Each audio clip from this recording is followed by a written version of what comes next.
ಈ ದಿವಸ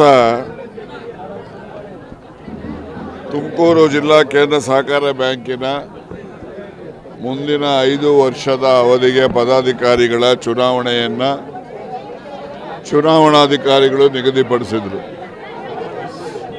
ಆ ನಿಗದಿಯಂತೆ ಆಡಳಿತ ಮಂಡಳಿಯ ಎಲ್ಲ ಸದಸ್ಯರುಗಳು ಕೂಡ ಅವಿರೋಧವಾಗಿ ಮುಂದಿನ 5 ವರ್ಷದ ಅವಧಿಗೆ ಅಧ್ಯಕ್ಷರನ್ನಾಗಿ ನನ್ನನ್ನು, ಉಪಾಧ್ಯಕ್ಷರಾಗಿ ಸನ್ಮಾನ್ಯ ಜಿಲ್ಲಾ ಪಂಚಾಯಿತಿಯ ಮಾಜಿ ಅಧ್ಯಕ್ಷರಾದಂಥ ಜಿ.ಜೆ. ರಾಜಣ್ಣವರನ್ನು ಆಯ್ಕೆ ಮಾಡಿದ್ದಾರೆ. ಈ ಸಂದರ್ಭದಲ್ಲಿ ನಾನು ಅವಿರೋಧವಾಗಿ ಆಯ್ಕೆ ಮಾಡಿದಂತಹ ಆಡಳಿತ ಮಂಡಳಿಯ ಎಲ್ಲ ನಿರ್ದೇಶಕರುಗಳಿಗೂ ಕೂಡ ನಾನು ಧನ್ಯವಾದವನ್ನು ಅರ್ಪಿಸ್ತೇನೆ.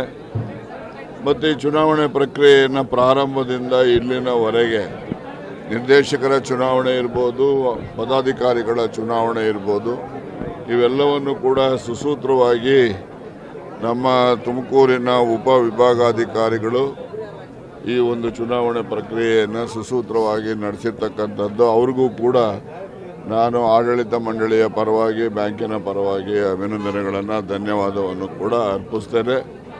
ನಾನೀಗಾಗಲೇ ಭಾವಿಸಿದ ಹಾಗೆ ಯಾರೇ ಒಬ್ಬ ಮನುಷ್ಯನಿಗೆ ಅಧಿಕಾರ ಬಂದಾಕ್ಷಣಕ್ಕೆ ಕಿರೀಟ ಏನು ಬರೋದಿಲ್ಲ.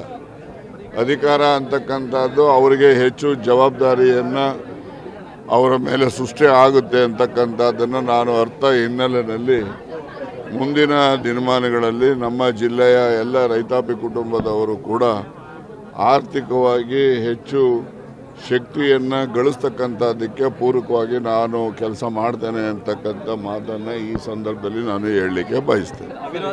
ಡಿಸಿಸಿ ಬ್ಯಾಂಕ್ನ ತಮ್ಮಿಂದ ಕಿತ್ಕೊಳ್ಬೇಕು ಅಂತೇಳಿ ಸ್ಪೆಷಲಿ ಈ ಚುನಾವಣೆಯಲ್ಲಿ ತುಂಬ ಕಸರತ್ತಾಯಿತು.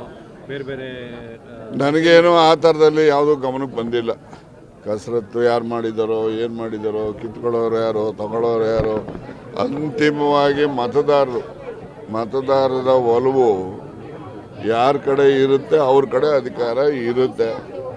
ಯಾವಾಗಲೂ ರಾಜಕಾರಣದಲ್ಲಿ ಅಧಿಕಾರ ಇರೋನಿಂದ ಇಲ್ಲದೆ ಇರೋನು ತೆಗೆದುಕೊಳ್ಳುವಂಥ ಪ್ರಯತ್ನ, ಅಧಿಕಾರ ಇರೋನು ಉಳಿಸ್ಕೊಳ್ತಕ್ಕಂಥ ಪ್ರಯತ್ನ ನಿರಂತರವಾಗಿ ಇದು ಪ್ರಜಾಪ್ರಭುತ್ವ ವ್ಯವಸ್ಥೆಯಲ್ಲಿ ನಡೀತಕ್ಕಂಥದ್ದು.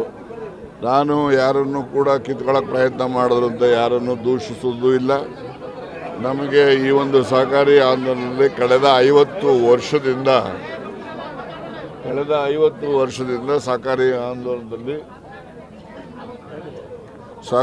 ಆಂದೋಲನದಲ್ಲಿ 50 ವರ್ಷಗಳಿಂದನೂ ಕೂಡ ನಾನು ಈ ಒಂದು ಸಹಕಾರಿ ರಂಗದಲ್ಲಿ ಕೆಲಸ ಮಾಡಿ ಕೊಟ್ಟಂಥ ಜವಾಬ್ದಾರಿಯನ್ನು ಸಮರ್ಪಕವಾಗಿ ನಿರ್ವಹಿಸಿದ್ದೇನೆ ಅಂತಕ್ಕಂಥ ವಿಶ್ವಾಸ ನನ್ನಲ್ಲಿ ಇದೆ.